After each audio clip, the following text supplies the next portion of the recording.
go ahead and get started. Just a reminder, we're also being broadcast live here on the YouTube channel. So if you do have a comment, once we get to the town hall part, if you have a question when any of the briefers are up here, we'll try to get the wireless mic to you. So please use that so folks can hear on the outside what it is your question is, and then obviously our response. Thank you.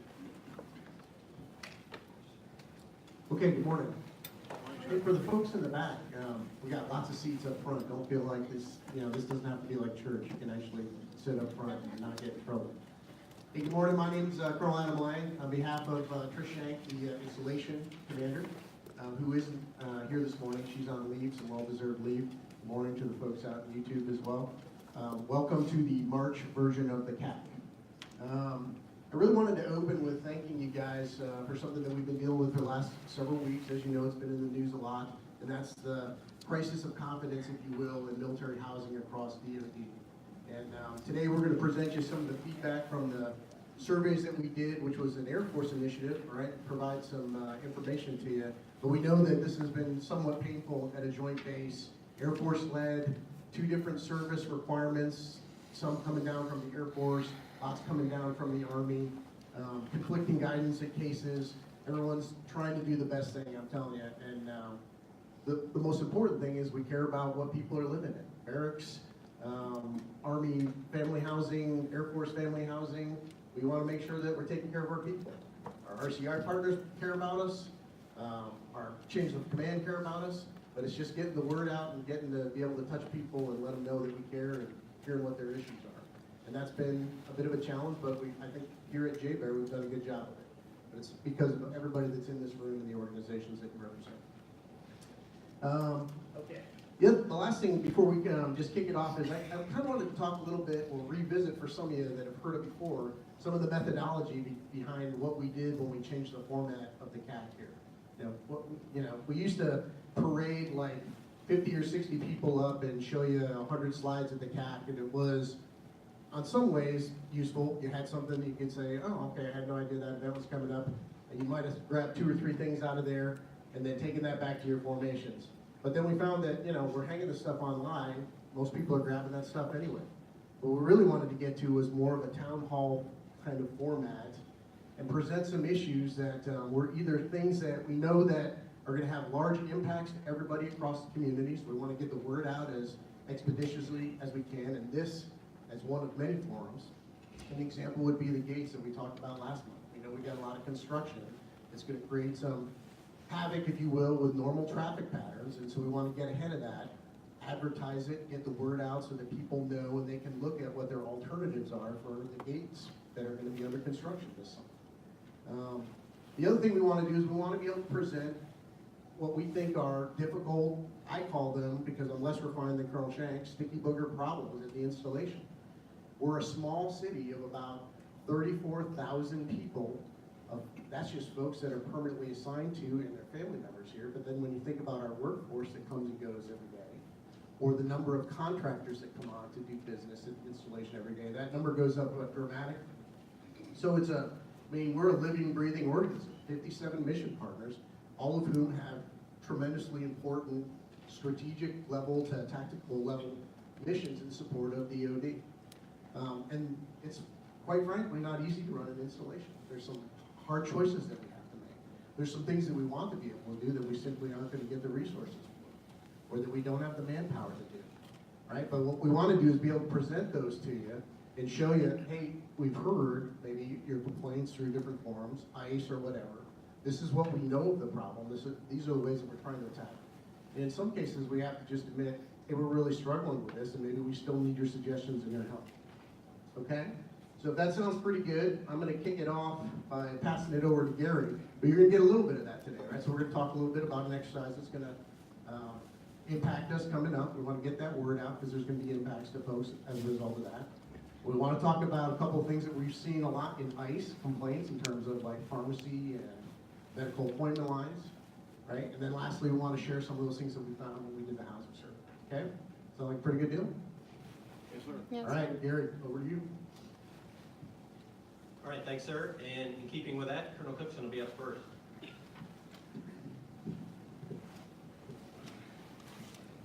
All right, good morning. Slide. So we just want to highlight a couple impacts for the upcoming Polar Force exercise, the 25th of March through the 5th of April. For our food establishments, the DFACs, as well as provisions on demand, there'll be no impacts there. Those will operate under normal hours. For our fitness facilities, Buckner's normal hours, plus 24/7 fitness access.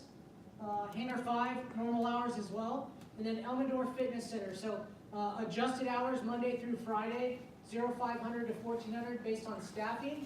But the good news, and it's not on this slide, is we are returning 24/7 fitness access to Elmendorf, and my team is working with CE to get that up and running. Expect that to go live later this week. So that's a good news story there. Our fitness assessment cell for the Air Force side will be closed, but the units are tracking that. We've added extra sessions to make sure there's no issues there for the month of March. For our military personnel sections, this side of the installation, the Army MPS, no issues there, normal operating hours. And then Air Force MPS on the Elmo side, the JBER East side, appointments only. So we've got that word out, but if your teams need something, please contact the MPS and we'll work with you to make sure that your team is taken care of. And then finally, the Child Development Centers. All CDCs are operating extended hours, Monday through Friday. Standard opening at 0600, but we're extending hours to 1900. Sign-ups are at your respective CDC if you need to utilize that. And then in addition, for the weekend in between the exercise there, we are also able to provide extended coverage there. FCC providers are covering down on slots there. Again, see your respective CDC front desk team to sign up for the extended hours for weekend support, and then let us know if you need anything else. Any questions on that slide? I just wanted to ask, does everybody know what Polar Force is and who it impacts? Maybe we should have started with that, right? So Polar Force is we do this twice a year. Every 6 months we do this exercise. It's a readiness exercise for the installation. The maneuver units do readiness exercises all the time. But at the installation, how do you train what we need to do to be able to push people out the door rapidly if the balloon goes up, in the Pacific Theater? And this is one of the ways that we train and get after it, particularly on the Air Force side. This one is going to involve the 673rd Air Base Wing, the 3rd Wing, and the 176th Wing. And it's being able to get units out the door. And again, as a reminder for the Army folks that may not know this or realize this, unlike an Army garrison, which is primarily civilian in nature and doesn't deploy, the Air Force in the running of an air wing, or air base wing, actually a good portion of our employees, if you will, that do day-to-day operations do have to deploy in a contingency. And we have plans for that, where we would bring backfills in to replace those people and do their duties. But a number of our people, when the balloon goes up in a theater, have to get out the door very quickly, and we have to train that just like anybody else. So the problem with that is some of those people are the people that are running our service agencies, right? So they're the places where you get ID cards made, or maybe you're going to the gym. And those people have additional duties related to exercises, or they're the people that are leaving the door, going out the door on these planes to wherever the theater of conflict may be. So we have to practice that. But what that means is then, all of a sudden a place where you or your folks, family members or service members intend to go to get a service is shut down, it's got modified hours, whatever. In some ways we're lucky on JBER because we have some duplication of effort. For instance, we have an ID card making facility on the Army side in Building 600. We have one on the Air Force, the old Air Force side. Shouldn't be using those terms. It's all JBER side now, right? But on the Elmo side, in the People Center. We always look to minimize the impacts where we can, and this is what Colonel Cookson is telling you about, is we're going to take down some, but leave some sort of capacity open somewhere else. It's a bit of an inconvenience. You may have to drive farther than you're accustomed to, but we're always trying to do that to make sure we can blunt the impacts for the folks that are not participating. And in this case, there's no Army unit participating in Polar Force. Okay. All right. What's next?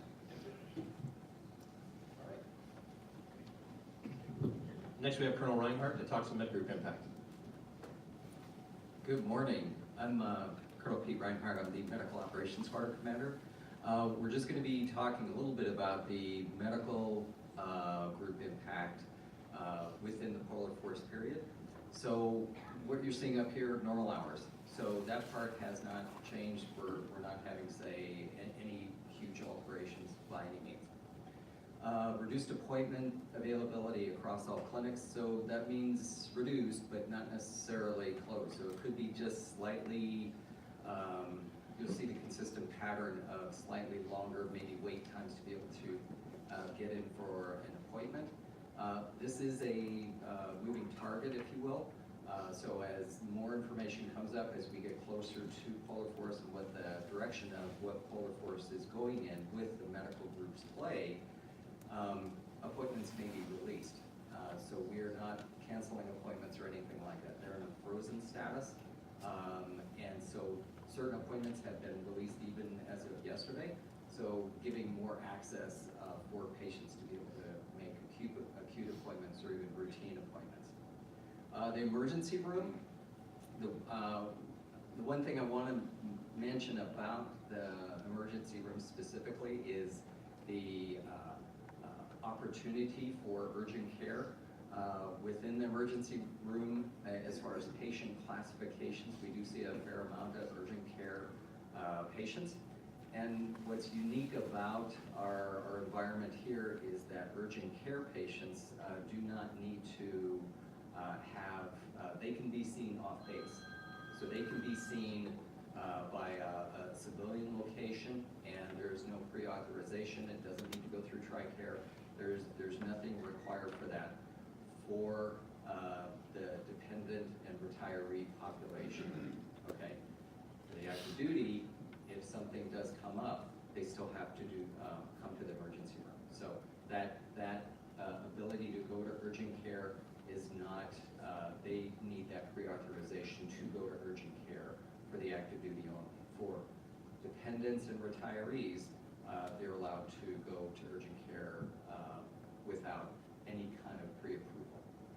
So that's a nice benefit within that. And it also gives you faster access as far as care, because there's a variety of urgent care locations within the city. Potential disruption from exercise scenarios. And again, this one is one that we're putting the information out. So there may be slowdowns, but there's not going to be a stoppage, okay? Nothing that we are curtailing or limiting within the medical group's capability. Increased wait times within the main kind of funnel points within the medical group, so within the lab, within the pharmacy, are top hitting points that people may utilize within the medical group. So those may have longer wait times. So we're putting it out there. We're just asking and thanking you for your patience within this time frame for polar force. And that's what I have. I'm very open to answering any questions at this point. All right. Thank you very much. Thank you, sir. Next, we have Colonel Cowan from the pharmacy side. Good morning. Thank you, Colonel, for the opportunity to provide some information today. Just kind of wanted to set the table over at the BX Pharmacy. I just ran the numbers for the last quarter. We saw 14,425 individual patients over the quarter.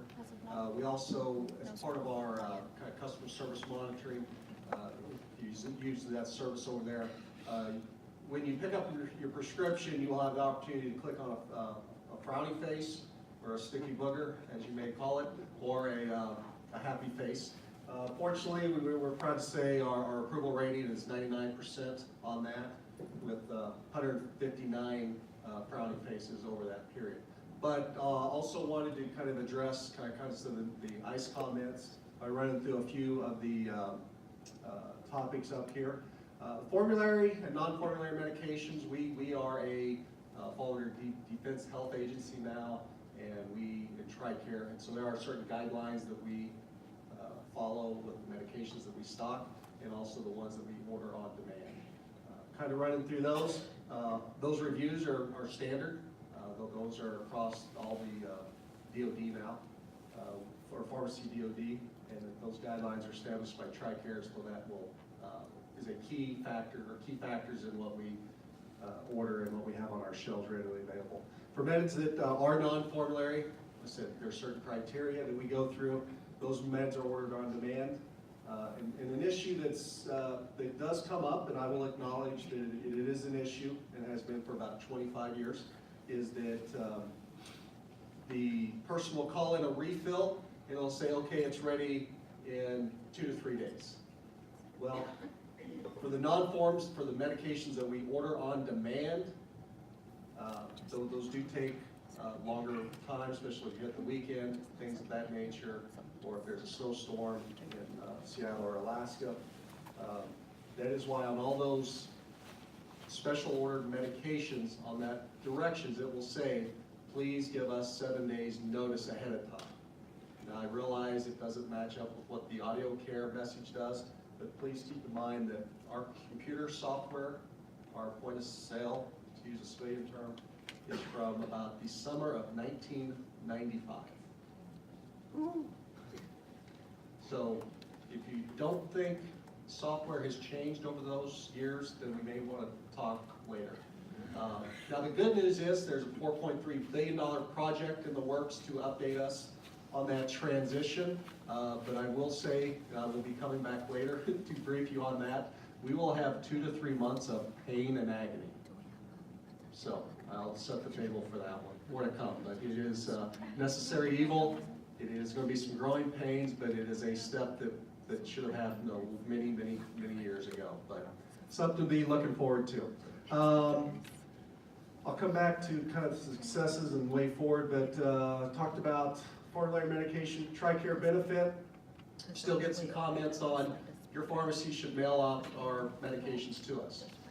We do have the military has a program through Express Scripts for that mail order service if you so choose.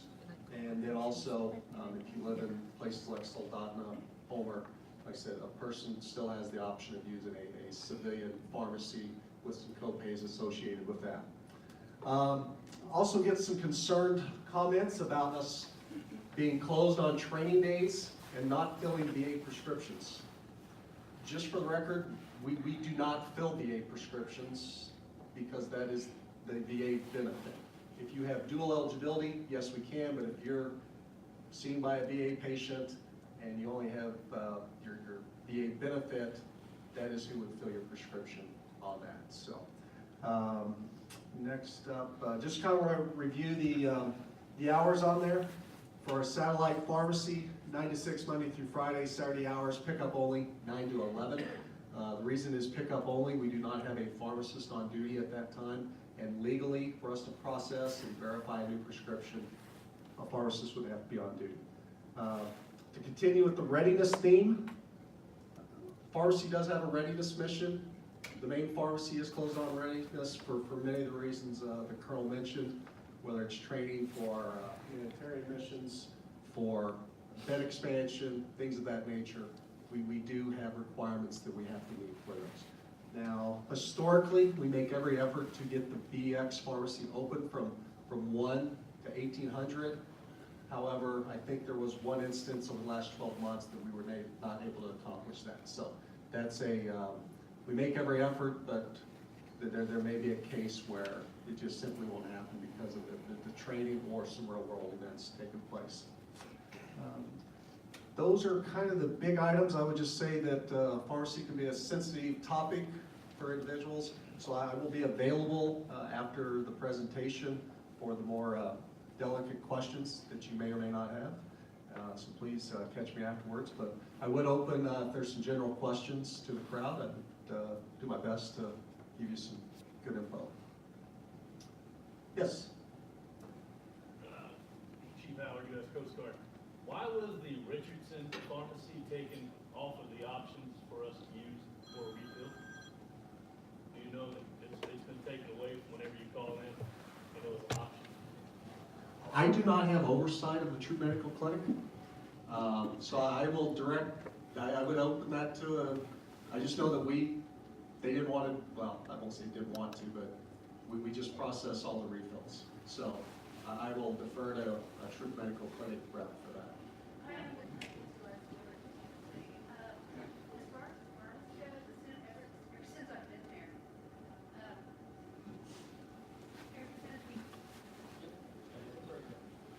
Ever since I've been in the clinic with USC over there, we have only processed certain prescriptions. I go off code, but you have to go to the base pharmacy to get it. So, I mean, it could be something we can look into. I was not aware that, this was mentioned. But I will definitely, talk with the next CAC, have some information for you. Thank you. Any other general topics? Yes, ma'am. You had said the Saturday hours for the satellite pharmacy was 9 to 11? 9 to 1, I'm Okay, sorry. just wanted to Did clarify. okay, my apologies. No.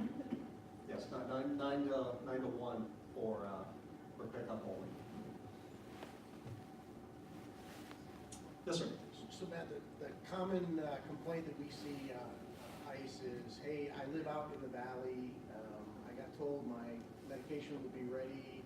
I drove all the way in several hours in a snowstorm to get my medication. I got there and you told me you don't have it, it has to be ordered. And I've only got 1 day of medication left. What do I do? Can you talk a little bit about what are some options for those folks based on what you ran down in the menu, what's available? You know, because we have a lot of folks that live out in the valley that find themselves in this challenge. Yeah, so related, yeah, there was a nice comment about someone who lived in Soldotna, drove up to J-Bear, and their medication was not here. The origin of it was that their doctor did not send us a prescription to fill. We got the ICE comment for that. So it may be checking with your doctor for the new stuff to make sure that it was sent. Because you know, legally, we have to just simply have a prescription to fill before we can act on that. On the refill thing of that, you know, the easy answer is that I would not recommend anyone wait till the last day to request a refill, whether it's getting it filled at a civilian pharmacy or a military pharmacy, just by the nature of the way things are delivered. But also, in direct relation to, you know, I've read some of those comments, and a lot of them are related to spouse is given a list to, like, please call these in and refill them.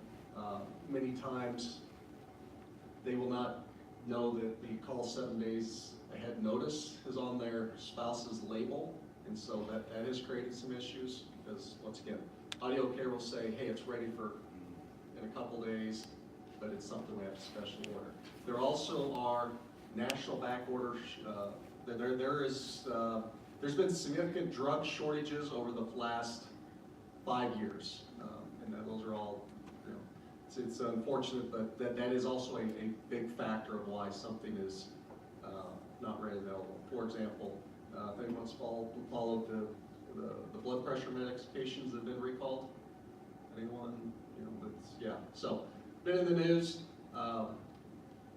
that is a factor, or someone calls in also, and because of the software, it'll say, okay, they punch in the number, medication ready for 2 days. They hang up, but when the message, because there's a delay in how it interacts with CHCS, your prescription may have already expired out or does not have any refills on it. They show up, and then that's what generates, you know, disappointment by everyone, and will lead to some comments. So multifactorial on some of those reasons, but like I said, it will. I don't have a 100% solution to all the multiple problems, but ultimately, I would recommend 7 days ahead for all refills, just to compensate for the weather, shortages, things being out of stock from our wholesaler. And if a new prescription is needed from a provider, that would also give the person time to put that request to the provider so we can get it and fill it. Okay. And then the last thing would be, Yeah. for those folks that are far distance away, they have the option of having mail order, right, but they have to sign up for it. Yeah, that's, you know, fairly easy to use online option, TRICAREonline.com, we'll walk you through the processes. We have ERX, so all the civilian doctors have the option of sending us electronic prescriptions. That's why we do not, which is another nice comment. We have not had a fax, we have not used a fax for 2 years in the pharmacy. So, but with an ERX, electronic version, can be sent if their provider chooses to do that. But on the mail order, I believe that the provider can also send an electronic prescription to Express Scripts to initiate that fill. But you would have to, person would have to register online, put in their mailing address and identifiers for that, just to start that type of transaction. Good questions? Anything else? Just give up. Okay. Thank you, and like I said, I will be available afterwards if there's a more sensitive topic that you wish to discuss. It'd be my pleasure. Thank you. I'm Captain Matthew Steele. I'm a group practice manager of the medical group, which includes oversight of the appointment line that we talked to you about for 1 month today. If you have called the appointment line in the last couple of months, you likely ran into long wait times. Some of those, frankly, ridiculous wait times in order to get through to our appointment staff. It boils down to basically 2 issues that we've had over the last 3 months or so. The first was that we were having some server issues with the program that does the appointment line, which made it so that the appointment line clerks were often unable to even answer the phones or use the system. That has been worked out over the last month or so, where we've actually fixed most of those issues and we haven't had any over the past month. The second portion of the issues with the appointment line comes from manning. So if you weren't aware, the appointment line is a contract. The company that owned the contract changed over the last week of January. And so in November, December timeframe, they had a couple of employees that left, their husbands that were military spouses, their husbands PCS, were separated from the military, and they moved and they left. This is a high turnover job anyway, in that it's relatively high stress and low paying. And so answering phones all day long and getting yelled at by patients often makes the clerks leave before we would like them to. During December, they were actually 4 of 10 staffed. That included 3 full-time positions and 1 part-time. And so between those 4 employees trying to answer the phones for what would normally be 10, that raised our wait times exponentially as it continued on. In January, they were able to hire 1 person and they came up to 5 of 10 staffed. Obviously, with the turnover in the contract, it was very hard for the old contractor to hire additional staff to it. They were unsure whether or not they could promise a person that they would have a job past 3 or 4 weeks from when they were being hired. We also had problems with turnover in how long it took for the new employee to gain their CAC card, to gain access to the systems, security checks and things like that we've worked through that process. At one point, it was taking us a month and a half to get a new employee onto the computers. Our last 2 that have been hired over this last week are actually going to be on computers in a week and a half. So we've worked through a lot of those processes. In December, we added some active duty augmentation to the appointment line to try and fix some of the issues. Obviously, it hasn't fixed them completely because we're still undermanned of the 10 employees that were supposed to be there. And then the new contractor started the 24th of January, and they have hired 2 additional clerks, and as I put in here, both of those clerks will be on the phones starting this month. One of them already will be this week, and the next one will be in another week and a half. They continue to try and hire additional people. They'll get up to what their full staffing is, which is 8 full-time employees and 2 part-time employees. And we hope to have that completely fixed on the phones by April. We've got up here some measurable standards just so you can see what they are. A service level is supposed to be the number of people that call in to and receive service. So they receive what they're looking for. And the standard for the Air Force is supposed to be 90%. In January, we were at 32%. It's gone up, even without the additional staffing that we've added over the last couple of weeks. It went up to 40% in February. Obviously, still well below the standard. Abandoned calls.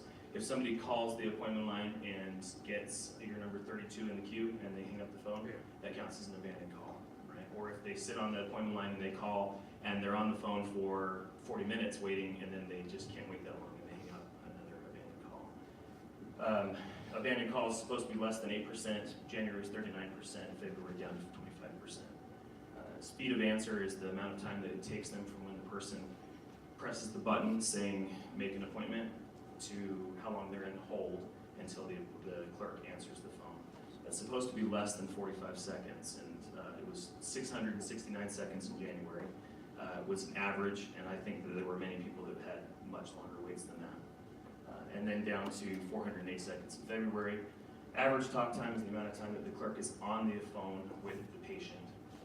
And in January, it's supposed to be less than 180 seconds, and they're held to, all of these things are contractual issues for the contractor. They actually don't get paid as much if they don't meet these standards. And so it's supposed to be under 180 seconds. January was 298 seconds. In February, it dropped to 240 seconds. Again, all of these were statistics without adding additional staff. They worked to work through that process.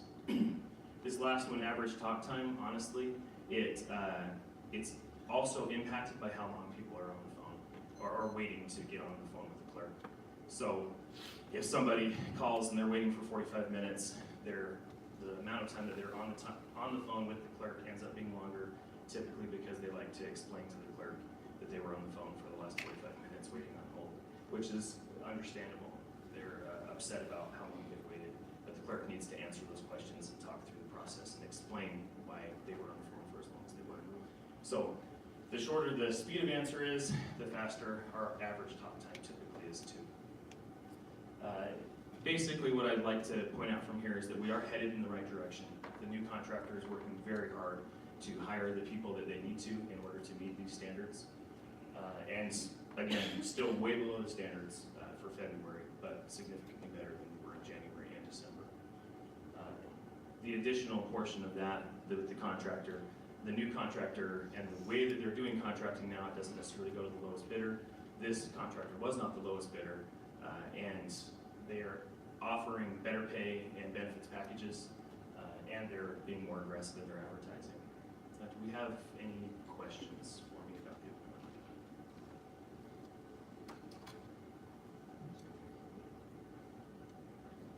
Thank you.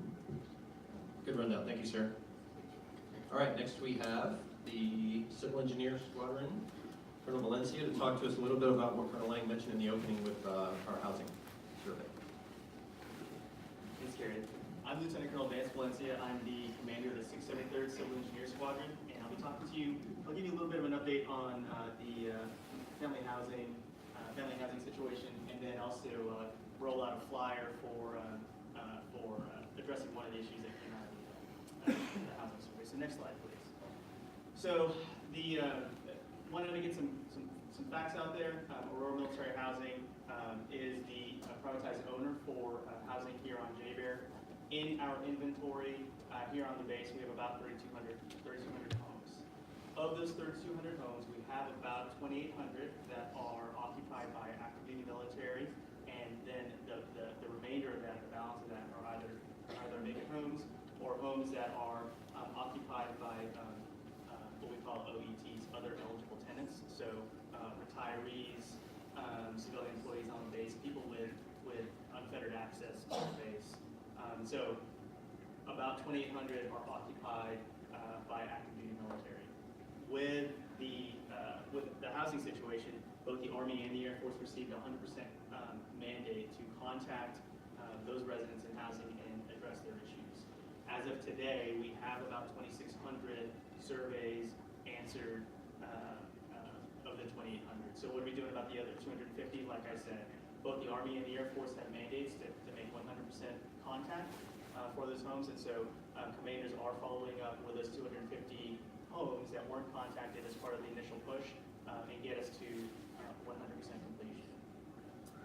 In the surveys, 190 members requested home visits by command, and we have completed 100% of those 190 surveys. And for the most part, what we found was most of these issues that our residents are having are simple maintenance issues that can be submitted to Aurora. Now those are the in-person visits by command teams. Next slide, please. The 2,600 surveys that we found. This is the data that we did find. So these were people that did not request a home survey or an in-person visit, but did relate issues in their survey, which we are having to go and follow up. So 90% reported no issues. The other 10% reported either mold or moisture issues, had evidence of vermin, or chip or flaking paint related to possible lead-based paint in the homes. We took that data for the approximately 200 and shared that with Aurora, and a joint team between Aurora and the Housing Management Office will be going in validating those responses. So we still have some work to do. The initial push of the surveys is over, but like I said, we have about 250 homes that need in-person, or 250 residents that need in-person visits by their command teams, and then these about 200 issues that we need to follow up with coming from the surveys. One of the things, next slide please, one of the things that came out of the Senate Armed Services Committee hearings back in February was that residents felt when they had an issue, they had no voice. Whether they went through the privatized owners, the privatized housing owners, either their issues were ignored or just not dealt with. When they went to their chain of command, they felt that maybe they were being reprised. What we want to do here at JBEAR is let all of our residents know that they have a voice, and there are many different options available for each one of our residents on JBEAR to seek assistance. And so there are 7 options here on this slide. First one is the Aurora Housing Maintenance either website or a phone call to call in. If you have your smartphone and open up that QR code, it'll take you right to Aurora's maintenance website, which is great, and you can submit a ticket. That's actually my preferred option, so that I don't have to spend any time on hold waiting to talk to a technician. I simply open it up and submit my ticket, and then the next duty day, we'll get a call back and get my issue addressed. If you feel that your engagement with Aurora Housing hasn't been as stellar as you would like, or your issue is not addressed, I own the Housing Management Office, and that's option number 2. Doc Haywood Smith has been passing out some business cards with additional contact information that any active duty military who is renting a home, whether you're on base or off base, you can seek assistance through the Housing Management Office. And so we put our contact information there, 2 phone numbers, one on the Elmo side and one on the Rich side for you to call. We also have a very robust neighborhood mayor program. Nearly all of our neighborhoods, I think all but one have active mayors that residents can go to and raise your issue. And their responsibility is to take those at the regular mayor's councils and also at a quarterly management review committee meeting that Aurora, in partnership with my squadron and the civil engineer group, hosted with the wing commander. And so issues can flow up to the leadership chain through the neighborhood mayor program. Of course, everybody knows about the interactive customer evaluation system, which is the ICE system. That link is available on the base's website and also through this QR code. And it'll open up and allow you to send an email off to the ICE system. And if it's housing related, it'll get routed through to my housing management office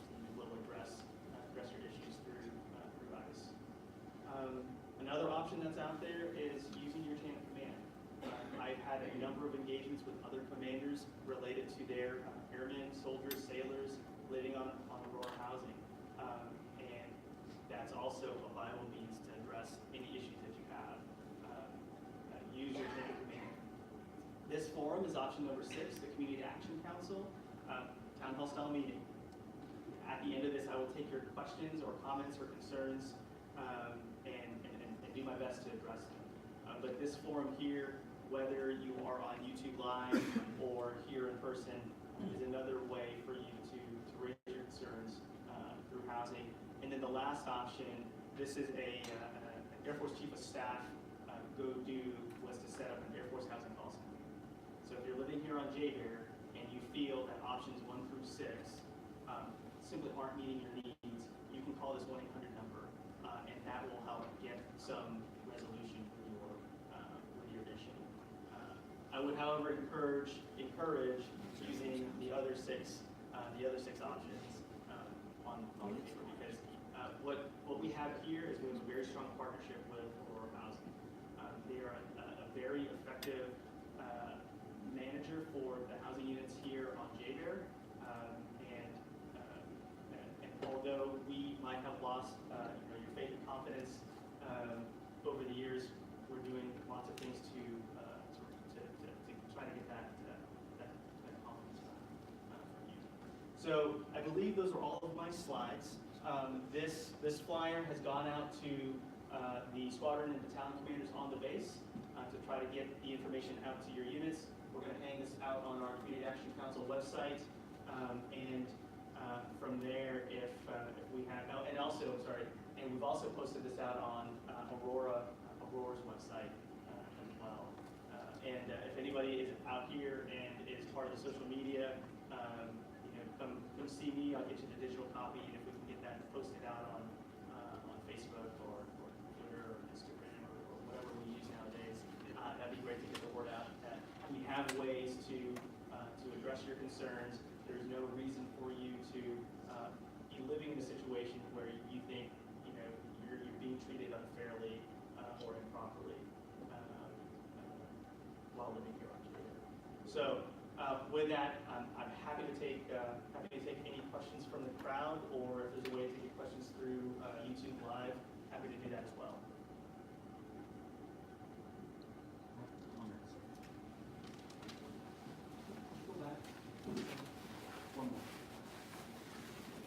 So, Sergeant Dillingham, United States Army, Alaska. So originally when this came down, the guidance was only for soldiers that wanted somebody to come visit their house. For Army soldiers, that guidance has changed. You should see us and the command working frantically to meet the Army suspense of visiting every house by 18 March. Our goal is to close this out by the end of the week and then work into the weekend for those last ones that we missed. We had requested to go with the 25th, but we were given the 18th as a suspense. So you will see chain of command going around, knocking on doors, asking, do you have any issues with your house? This is not an inspection, this is a visit. We're asking if you have issues and if there's anything that we can do to help you fix any of those issues you have. So I would expect company command teams to be going around, if they haven't already, to get these these visits done over the next 3 to 4 days. Any questions from anyone on the Army side? Now, this is only for Army soldiers living in on post. Yes, ma'am. Do you have an idea of how people should respond? There was a question. Oh, sorry. There was a question on the spouses page this morning. What do I need to know?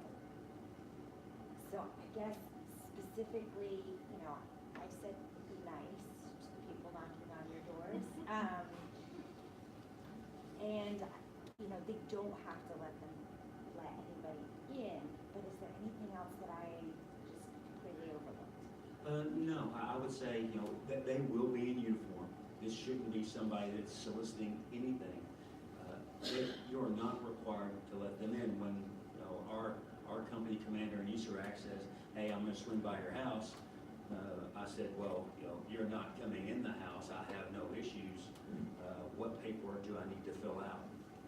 And so we filled out all that stuff, but you're not required to let them in. It's really to get a face-to-face and go, I have no issues, or I do have these issues, and this is the assistance that I need. And we'll take that paperwork, we'll get it to, we're turning it all in through the G1, and anything that we think is life, health, or safety, we're gonna get to the 673rd, so they can address these issues as soon as possible. So yes, I would say be courteous, you are not required to let them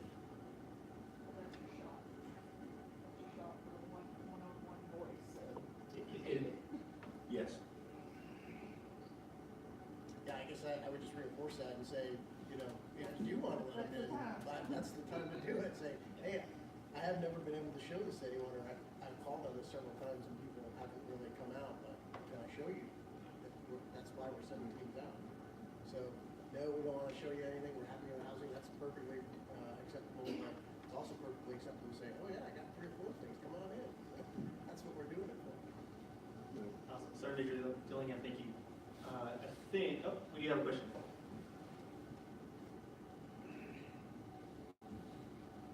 Colonel G. Bauer, U.S. Coast Guard. So I'm here for an advocate for the people that come in, that work for me. I do not live home base. As far as I know, everyone that has had a concern with their home, it has been addressed. My concern, I've had 2 members come in. Of course, they're allowed to see 2 houses. If they turn both of them down, then they go to the bottom of the list. 2 particular occasions, the first home that they were shown was obviously no one could live in. The first one was serious plumbing issues, leaks throughout the home. But that counts against their 2 homes that they're allowed to see. So it's kind of like you either take the next home or go to the bottom of the list. I would really like to see that addressed. If it's obvious that no one can inhabit that home, that shouldn't be counted against the member as their 2 homes to see. So we are looking at that and trying to revamp it, working with our partners in Aurora in revamping the offering that we provide to our residents. So that's the first time that I've heard that particular issue. There have been other, I guess, complaints about the way that process is being offered. So that is something that we are looking at currently, and hopefully we'll be able to roll something out here in the next month or 2 as the system gets revamped. Thank you. Colonel Lane, thanks for the opportunity to speak. And Gary, back over to you. Thank you. Yeah, I just want to say one last thing too, which is, you know, so we did 3 town halls over 2 days several weeks ago.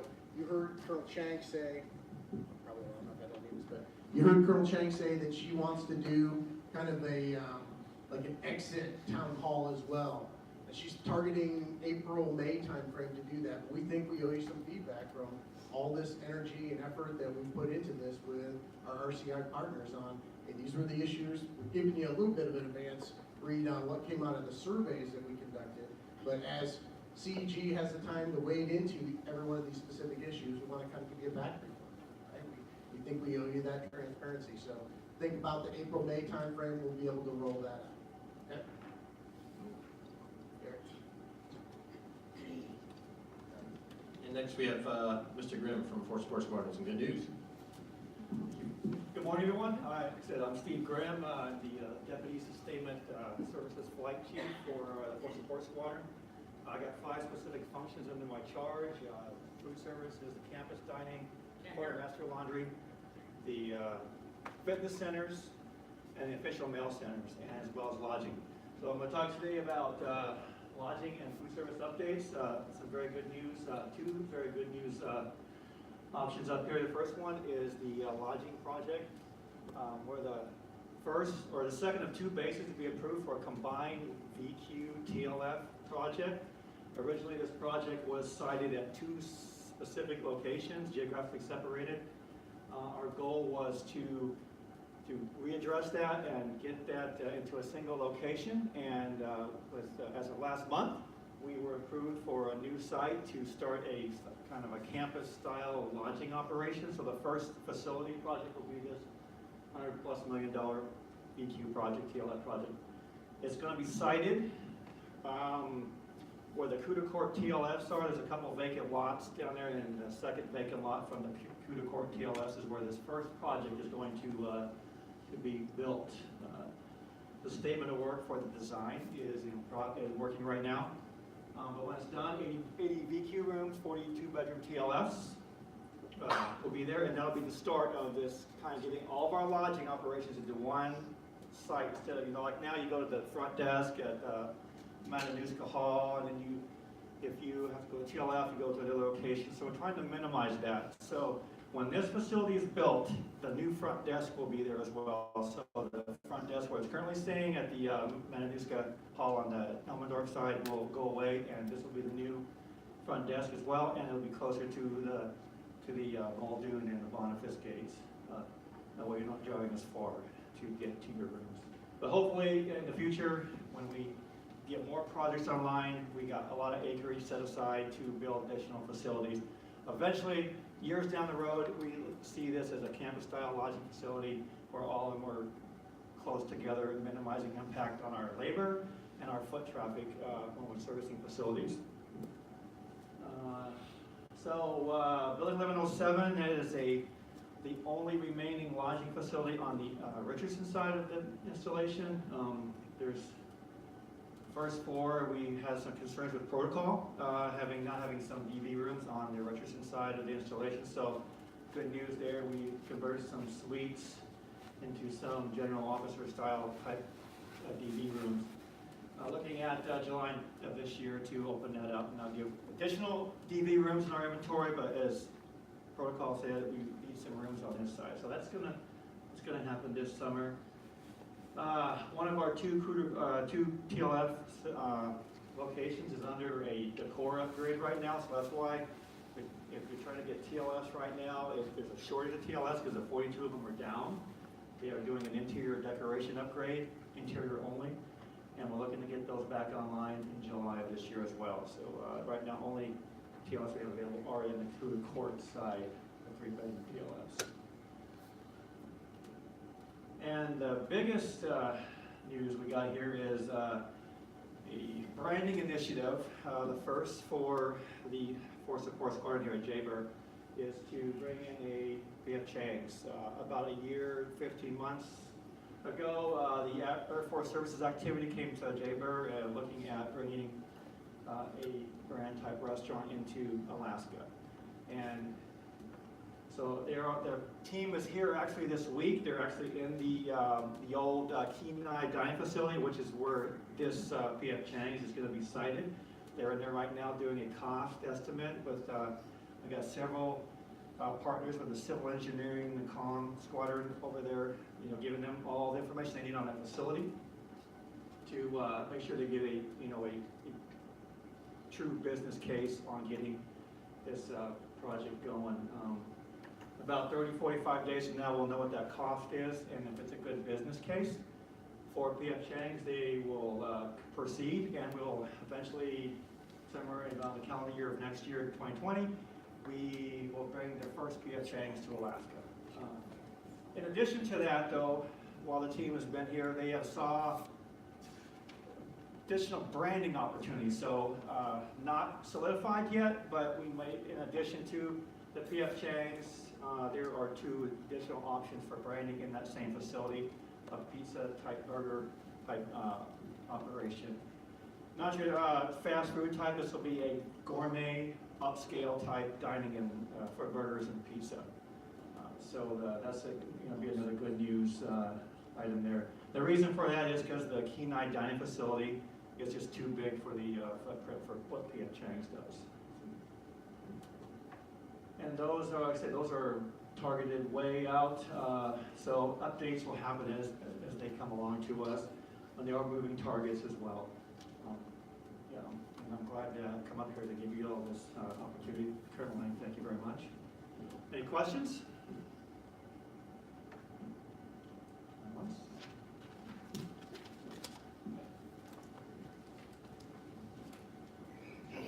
Thanks, sir. All right, so that took a large part of our portion of time. That's good, though. Good information we're getting out there. So I'm just gonna kind of just flip through these calendar slides really quick, kind of like what we normally do. Just know that there's other things going on besides Polar Force that we talked about. Obviously, we're at the CAC today, but a couple of things toward the end of the month, and Polar Force is highlighted there. These slides will be posted too, so don't fear, you can refer back to them later. And then, obviously, a pretty busy April there. There's a lot of things going on. We'll be back here on the 11th. There's a user rec training holiday there on the 19th. And then again, some more exercises in there, and then the Crucible tournament there, tracking 15 to 18. So that's a big deal. And my organization, the helping agencies are working with the Army on doing some neat things there at that tournament. And then some other stuff here toward the end of the month, and some kind of annual meetings that we do from time to time. And then this JBear Connect calendar is getting more and more popular, so there's a lot of things on here. Some of these things are highlighted by flyers and pamphlets in the back of the room, and some of them are also being pushed through Facebook and JBear Life. So hopefully most of these aren't a surprise to you. I'm not going to go through each one, but those are here as well, and you can always reach out to me if you want some more specific information on those. And we are at the open forum town hall portion of the meeting, which if there's anybody that has anything else that we either need to elaborate on that we talked about already, or if there's a new topic or a question or simply a comment, we can take those at this time.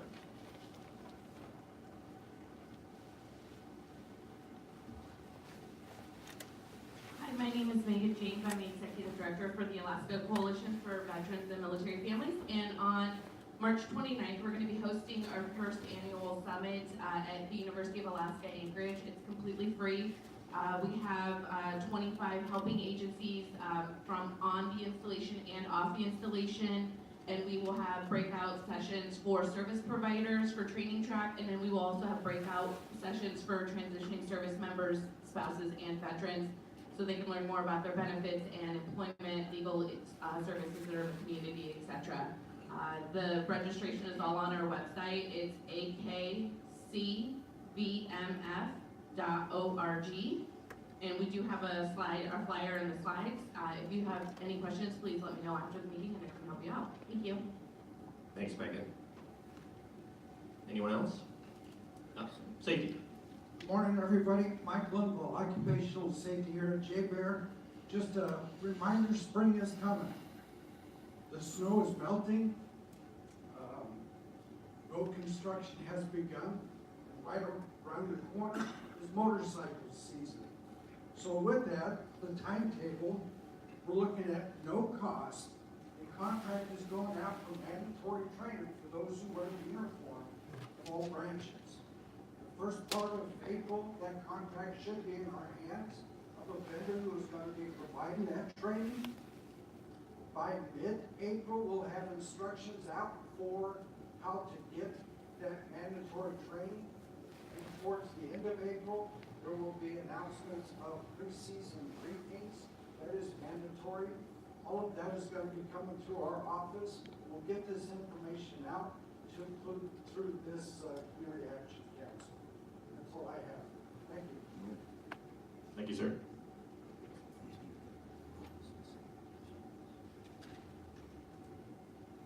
Good morning, ladies and gentlemen. My name is Patty Raymond Turner from Defense and Veterans Brain Injury Center. We're part of Defense Health Agency. And right on the tails of motorcycle safety, I want to remind everyone that March is Brain Injury Awareness Month. The number one cause of TBI, concussion is a mild TBI, in the DOD is falls. Also in dependents, with the exception of the 18 to 24-year-old age group, and that is motor vehicle accidents. So please, I know you all are doing your safety briefings before long weekends, especially with your young troops, just to put an extra reminder in there, so no drinking and driving, designated driver, anybody who's planning on getting into the great spring and summer sports, make sure you have a well-fitting helmet.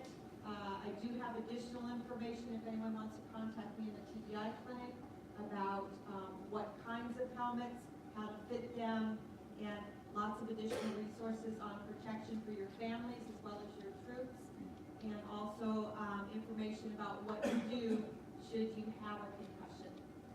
Thank you very much. Thank you. All right, I think no more questions, comments. I'll turn it over to Colonel Lang and maybe Command Sergeant Major, if you guys would like to say anything to wrap us up and put us on our way. Here you go. Okay, so again, thanks for your attendance, some good discussion here today.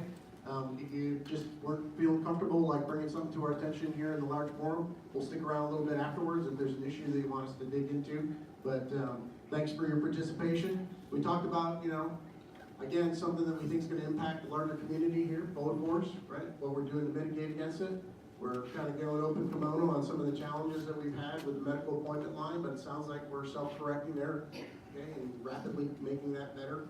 Realize that's been kind of a pain, and the pharmacy, we see pretty consistently ICE comments about it. That's why I wanted to get the pharmacist up here to talk about some of his challenges. And then lastly, because we didn't want to completely finish on a negative note, talking about bringing some good hot chow here through the P.F. Chang's restaurant initiative that we think is going to work out for us. And then some lodging stuff. So Sergeant Major, it's been a long time coming. This was a project of Dutch Dietrich when I first got here. We're going to get you some DVQs over on our side so that when your 4-star and 3-star commanders come, you don't have to drive 30 minutes from one side opposed to the other just to come visit the command. Okay, anything for me before I let it go? All right, Sergeant Major. Okay, thanks folks.